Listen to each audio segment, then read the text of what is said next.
आज मध्य प्रदेश की राजधानी भोपाल में राहुल गांधी जी के भाषण को सुनाएंगे। प्रेस कॉन्फ्रेंस कैसे कर रहे हैं वो देखिए। मोदी सरकार पर कैसा निशाना साधा। केसी वेणुगोपाल जी, हरीश चौधरी जी, जीतू पटवारी जी, उमंग सिंघार जी, मध्य प्रदेश के सीनियर नेता,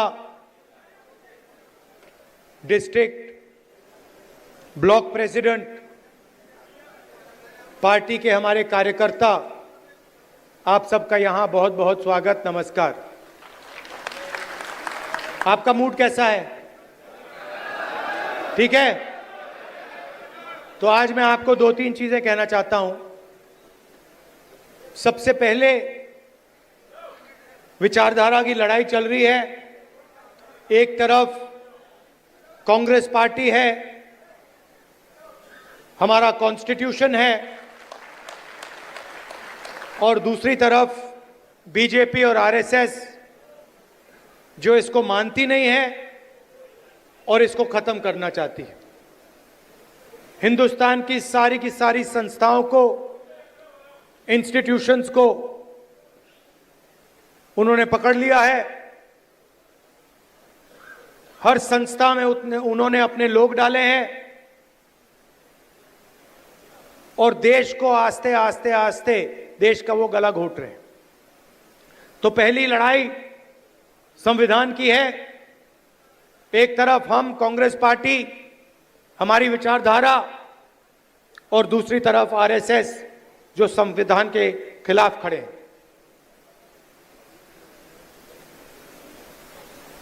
दूसरी लड़ाई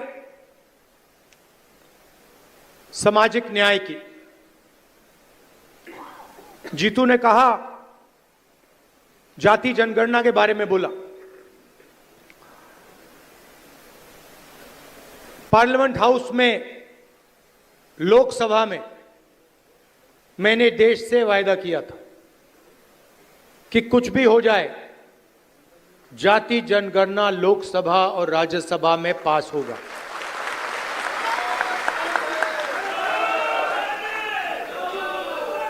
ये बीजेपी आरएसएस वालों को अब मैं अच्छी तरह जानता हूं।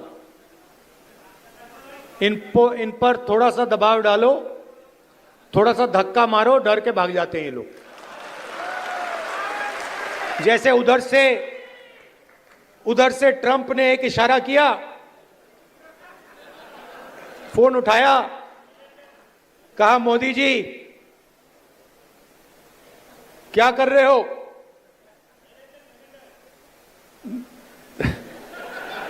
नरेंद्र सरेंडर, और जी हजूर करके नरेंद्र मोदी जी ने ट्रंप के इशारे का पालन किया। आपको एक समय याद होगा जब फोन कॉल नहीं आया था, 7th फ्लीट आई थी, 71 की लड़ाई में 7th फ्लीट आई थी, हथियार आए थे, एयरक्राफ्ट कैरियर आया था। इंदिरा गांधी जी ने कहा मुझे कुछ जो करना है मैं करूंगी।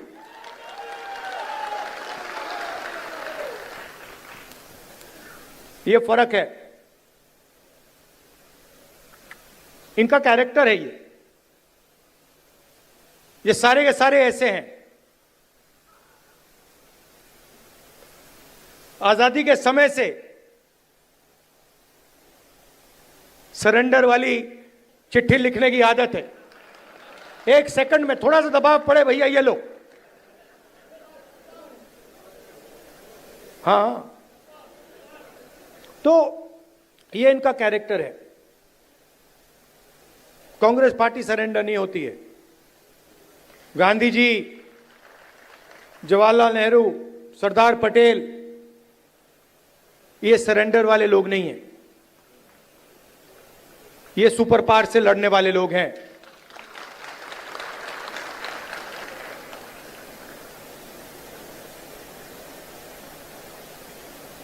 तो जाति जनगणना की बात मैंने कहा, देखिए आपको जो करना है करो।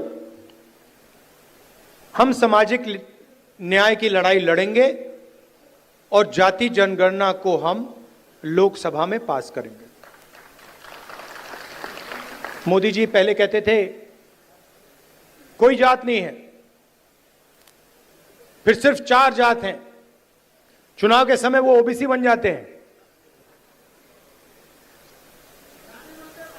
गडकरी जी ने कहा,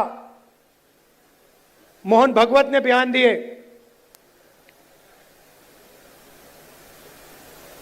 थोड़ा सा दबाव पड़ा, एकदम सरेंडर हो गए। मगर मैं इनको जानता हूं,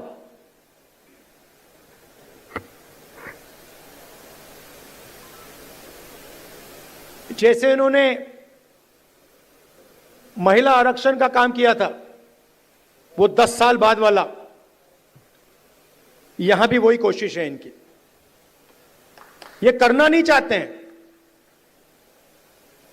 ये दबाव में आकर बोल गए हैं, मगर ये करना नहीं चाहते हैं, क्योंकि ये इस देश में न्याय नहीं चाहते हैं।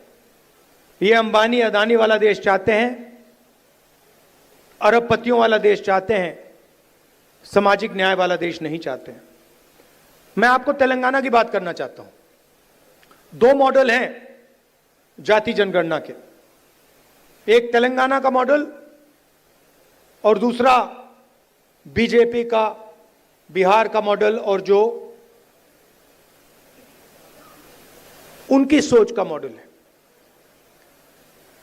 तेलंगाना में जाति जनगणना कैसे हुआ मैं आपको बताना चाहता हूं। बिहार में बंद कमरे में सवाल चुने गए, ब्यूरोक्रेट्स ने सवाल चुने, बिना किसी से पूछे,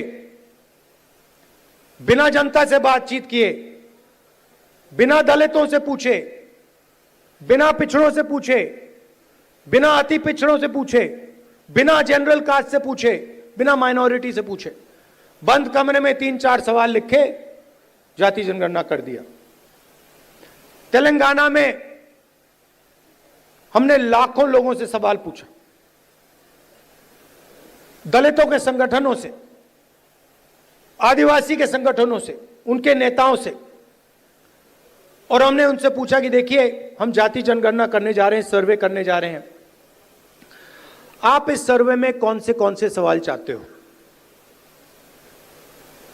3.5 लाख लोगों ने हमारी प्रोसेस में एक साथ मिलकर सवाल निकाले, और उसके बाद बिहार में सेल्फ रिपोर्टिंग था। अगर आप बोलना चाहते हो तो बोलो, नहीं बोलना चाहते हो तो नहीं बोलो। तेलंगाना में हर व्यक्ति, हर परिवार के घर में सरकार के ऑफिसर्स गए और उन्होंने उनसे सवाल पूछे। नतीजा मैं आपको बताना चाहता हूं। जाति जनगणना में क्या पता लगा? तेलंगाना का जो कॉर्पोरेट स्ट्रक्चर है, प्राइवेट सेक्टर है, आप हैरान हो जाओगे। तेलंगाना का जो प्राइवेट स्ट्रक्चर है, प्राइवेट सेक्टर है,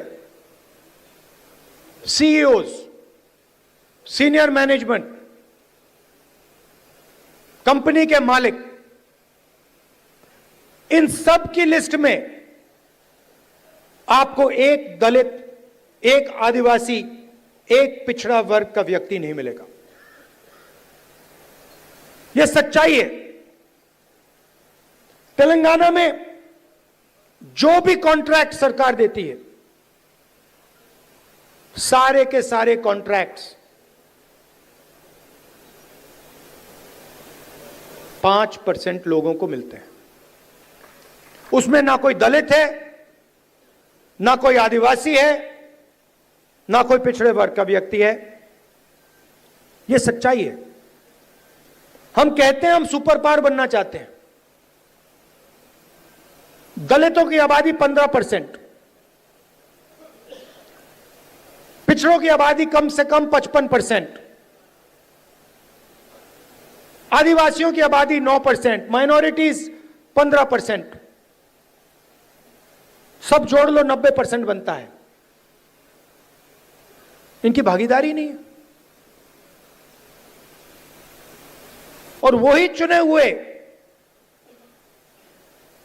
अमीर लोगों को सारा का सारा दिया जाता है। उसी लिस्ट में कॉर्पोरेट सेक्टर की लिस्ट निकालो, बड़े बड़े ब्यूरोक्रेट्स की लिस्ट निकालो, उसमें आपको गरीब जनरल कास्ट का भी कोई नहीं मिलेगा।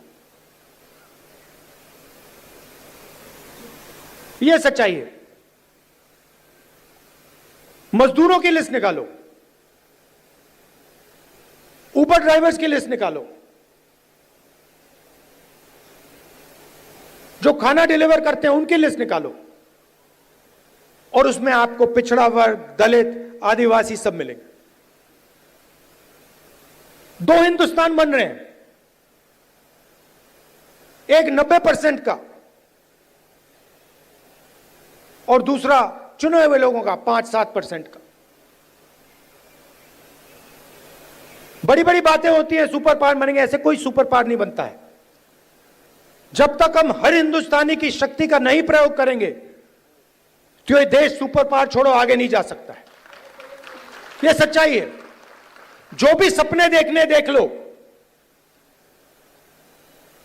कभी नहीं हो सकता। हिंदुस्तान जब ही आगे बढ़ता है जब इस देश की पूरी शक्ति का प्रयोग होता है, जब सब लोगों को लगता है कि हमारी भी भागीदारी है, हमारा भी भविष्य है, हम भी आगे जा सकते हैं। आप मीडिया देखो, पूरी लिस्ट निकाली मैंने, मालिकों की लिस्ट, रिपोर्टर्स की लिस्ट, एंकर्स की लिस्ट। मुझे दलित एंकर का नाम बता दो, मुझे पिछड़े वर्ग के एंकर का नाम बता दो, मुझे आदिवासी एंकर का नाम बता दो, नेशनल मीडिया में बता दो कौन है, मुझे बता दो। जुडिशियल सिस्टम में जाओ, वहां आपको 90% नहीं मिलेंगे। मीडिया में आपको अंबानी जी की शादी दिख जाएगी, डांस गाना दिखेगा, मगर किसान भूखा मर जाए, मजदूर मर जाए, कभी नहीं दिखाई देगा। और पूरा का पूरा धन 2-3 लोगों के हाथ में जा रहा है। डिफेंस की इंडस्ट्री देखो, वहां आपको अदानी दिखेगा। छत्तीसगढ़ में माइनिंग देखो, वहां आपको अदानी मिलेगा। अदानी की सड़कों पे चलो, इंफ्रास्ट्रक्चर भी उसका, सीमेंट भी उसका, और कोई है ही नहीं। मतलब इन 2-3 लोगों को छोड़कर ऐसा लगता है कि इस देश में कोई बिजनेस वाला रहा ही नहीं। उधर अमेरिका में केस लगा हुआ है अदानी के खिलाफ, मगर हिंदुस्तान में जो भी ये करना चाहता है कर सकता है। क्यों? नरेंद्र मोदी का दोस्त है।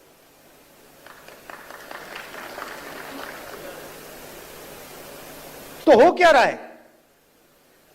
90% को परे कर दिया, गरीब जनरल कास्ट को परे कर दिया, और सारे के सारे बिजनेस यही 5-6 लोगों को दे रखे हैं। नाम आप जानते हो। और ये क्या करते हैं? आप मुझे बताओ, अदानी बनाता क्या है? अदानी पूरा का पूरा चाइना का माल हिंदुस्तान में बेचता है।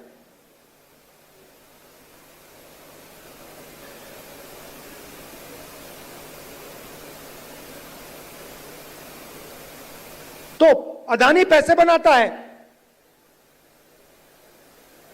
अंबानी पैसे बनाता है,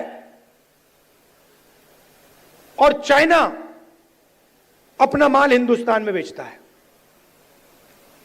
यह फोन जो है, यह अदानी अंबानी जैसे लोग बेचते हैं हिंदुस्तान में, मगर इस फोन से चाइना के युवा को रोजगार मिलता है, हिंदुस्तान के युवा को रोजगार नहीं मिलता है। वो सब कुछ बनाते हैं, शर्ट पैंट,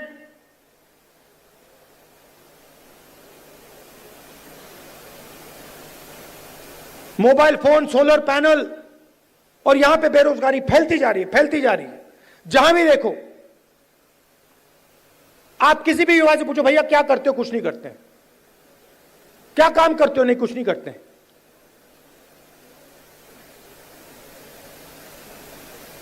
यह हिंदुस्तान की सच्चाई है और इससे छुपा नहीं जा सकता, चाहे मीडिया कुछ भी कहे। देश की सच्चाई है कि इस देश के युवाओं को रोजगार नहीं मिल सकता और इस देश के युवाओं का कोई भविष्य नहीं है। अगर आपको बिजनेस चलाना है हिंदुस्तान में, या आपका नाम अदानी हो या अंबानी हो, नहीं तो आपके लिए डिमोनेटाइजेशन, गलत जीएसटी,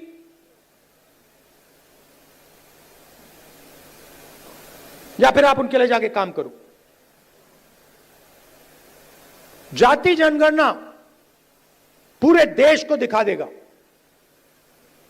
इस देश में किस प्रकार से अन्याय हो रहा है,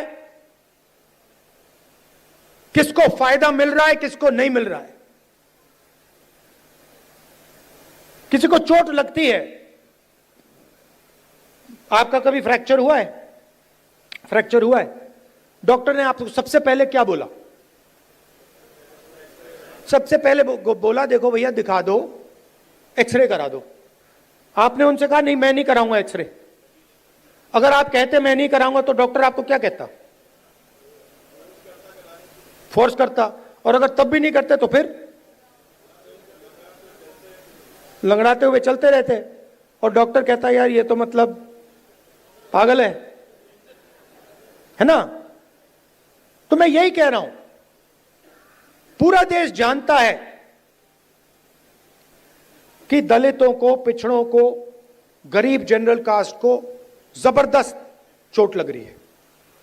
मैं सिर्फ कह रहा हूं देखो भैया एक्सरे करा लो, देख लेते हैं कि है क्या। शायद पता लगे कि कोई प्रॉब्लम ही नहीं है। शायद जाति जनगणना के बाद पता लगे कि कोई प्रॉब्लम ही नहीं है, सब कुछ ठीक है। कॉर्पोरेट सेक्टर में हर वर्ग के लोग हैं, जुडिशरी में हर वर्ग के लोग हैं, कोई प्रॉब्लम नहीं है, ठीक है। मगर अगर एक्सरे से पता लगा कि टांग टूटी हुई है तो कुछ ना कुछ तो करना पड़ेगा ना। तो इसीलिए बीजेपी नहीं चाहती है, क्योंकि अगर जाति जनगणना हो गया तो ये इनका जो अदानी अंबानी वाला मॉडल है ये वहीं खत्म हो जाएगा।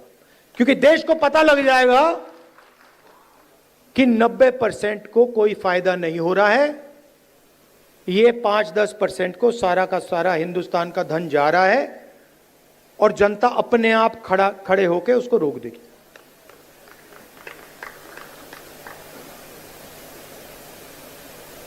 ये लड़ाई चल रही है। और तेलंगाना मॉडल जो है वो जाति जनगणना करने का सही मॉडल है। तो हम जो चाहते हैं, जो जाति जनगणना होगा, चाहे मोदी करे या कांग्रेस पार्टी करे, वो तेलंगाना मॉडल वाला जाति जनगणना होगा। थोड़ी सी मध्य प्रदेश की बात करता हूं। देखिए यहां पे इस स्टेट में कांग्रेस की जो विचारधारा है, कांग्रेस के जो कार्यकर्ता हैं,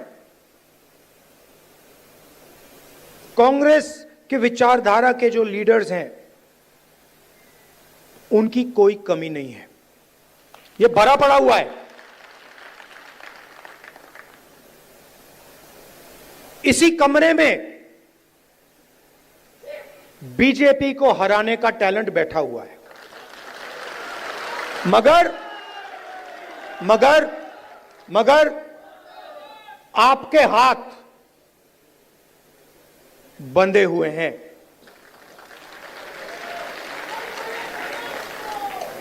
बंधे क्यों हैं? क्योंकि आपकी आवाज कांग्रेस पार्टी के संगठन में ठीक से नहीं सुनाई देती है।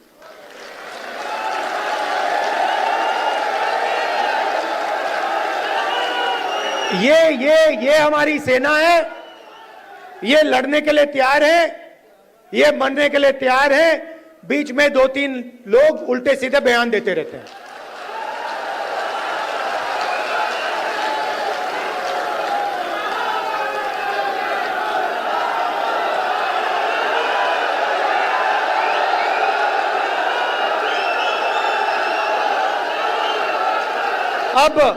अब कोई ऐसे लोग हैं जो फ्रस्ट्रेशन में दे देते हैं, कोई ऐसे लोग हैं जो थोड़ा बीजेपी का भी काम कर लेते हैं, और हमें कहीं ना कहीं से तो शुरुआत करनी होगी। तो वर्किंग कमेटी ने निर्णय लिया है कि शुरुआत डिस्ट्रिक्ट और डिस्ट्रिक्ट प्रेसिडेंट के पोस्ट से होगी, और वहां से, उस शुरुआत से हम पार्टी को मध्य प्रदेश में, गुजरात में, बाकी प्रदेशों में खड़ा करेंगे। अब यहां पे डिस्ट्रिक्ट प्रेसिडेंट आए हैं, और आप में से ऐसे लोग होंगे जो पूरी शक्ति के साथ, दिल के साथ कांग्रेस पार्टी के लिए काम करते हैं, और ऐसे भी लोग होंगे जो थोड़ा थक गए हैं या जिनका मूड ठीक नहीं है, जो ज्यादा टेंशन लिए हैं। अब रेस के घोड़े और बारात के घोड़े को अलग तो करना ही पड़ेगा, और पहले मैं कहता था 2 टाइप के हैं। एक रेस का घोड़ा है, कांग्रेस पार्टी कभी कभी रेस के घोड़े को बारात में भेज देती है,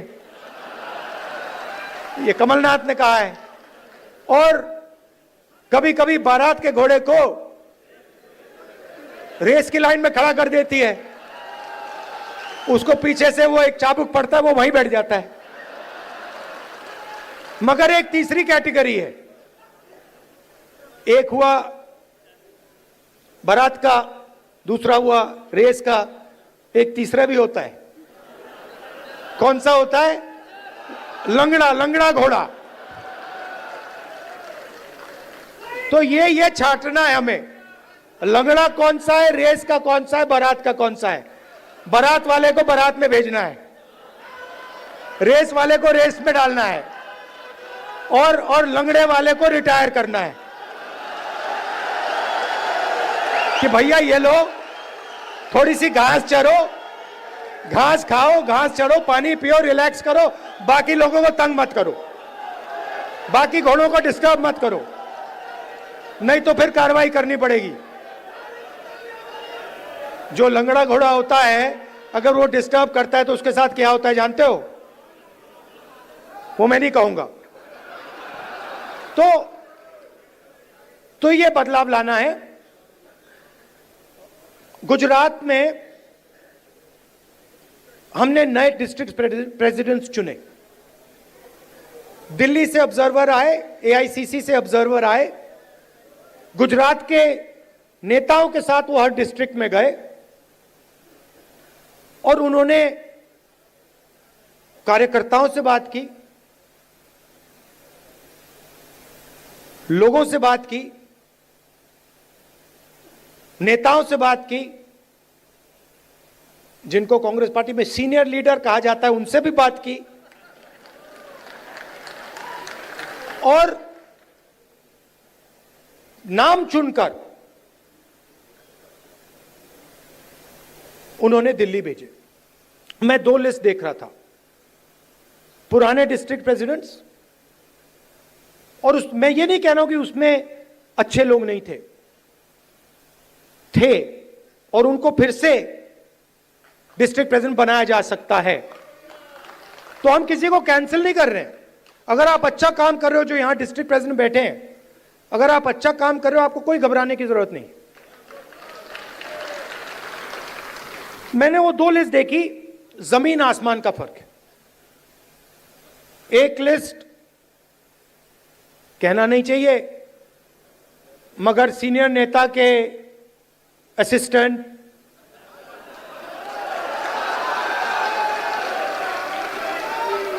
और दूसरी लिस्ट में पोटेंशियल फ्यूचर गुजरात की लीडरशिप।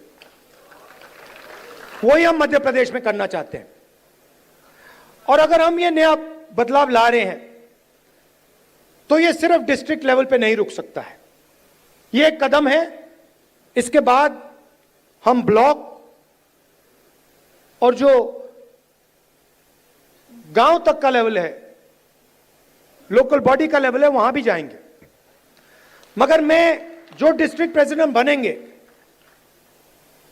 और सचमुच में इसी कमरे से बनेंगे, मैं आपको एक बात कहना चाहता हूं और आप अच्छी तरह सुनिए। जो लोग मध्य प्रदेश में कांग्रेस पार्टी के डिस्ट्रिक्ट प्रेसिडेंट्स बनेंगे, वो ही इस पार्टी को मध्य प्रदेश में भविष्य में चलाएंगे। कैसे? जो नया डिस्ट्रिक्ट प्रेसिडेंट बनेगा वो पुराना डिस्ट्रिक्ट प्रेसिडेंट जैसा नहीं होगा। फर्क क्या होगा मैं आपको सिंपल तरीके से बता दूंगा।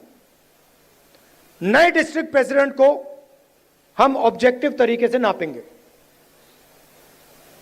वोट बढ़ रहे हैं, हां या ना? लोकल बॉडी के चुनाव में, एमएलए के चुनाव में, एमपी के चुनाव में वोट बढ़े या घटे, हां या ना? दूसरा, डिस्ट्रिक्ट में जब कांग्रेस पार्टी की विचारधारा पर आक्रमण होता है, किसी दलित को, आदिवासी को, पिछड़े वर्ग को, गरीब जनरल कास्ट को, महिला को मारा जाता है, पीटा जाता है, दबाया जाता है, माइनॉरिटी को मारा जाता है, पीटा जाता है, दबाया जाता है, कांग्रेस पार्टी क्या वहां खड़ी मिली या नहीं मिली? और तीसरा, न्यू जनरेशन लीडरशिप, चाहे वो पार्टी के अंदर हो या पार्टी के बाहर, क्या उन लोगों को डिस्ट्रिक्ट में बढ़ावा दिया जा रहा है? क्या डिस्ट्रिक्ट प्रेसिडेंट और वर्कर के बीच में अच्छा संबंध है? क्या डिस्ट्रिक्ट प्रेसिडेंट सबको एक साथ लेकर आगे चल रहा है या अपनी ही राजनीति कर रहा है? ये उसकी जिम्मेदारियां हैं। मगर जिम्मेदारी बिना पावर नहीं दी जा सकती है। मैंने आपको जिम्मेदारी दे दी, मैंने आपको माइक दे दिया, और ये जो कांग्रेस पार्टी में हम करते रहते हैं, इसका कोई मतलब नहीं। तो अगर हम आपको माइक दे रहे हैं तो उसमें कम से कम 440 का करंट होना चाहिए। और 440 का करंट हम कैसे देंगे?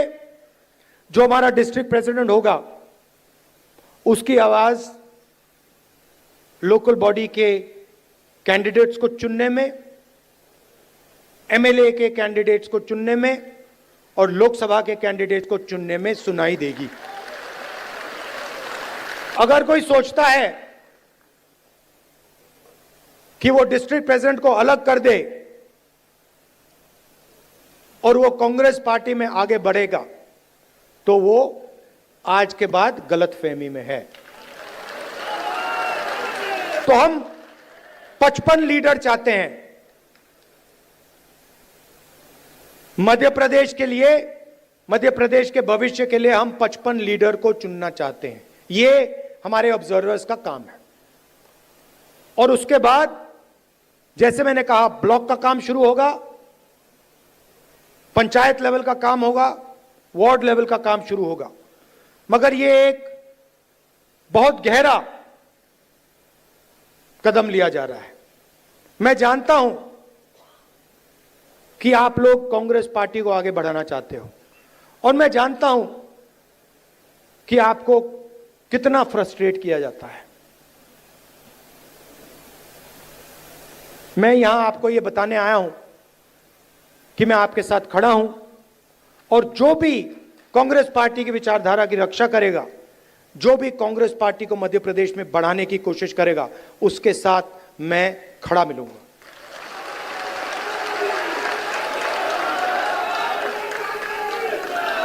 मध्य प्रदेश में कांग्रेस पार्टी की कोई कमी नहीं है।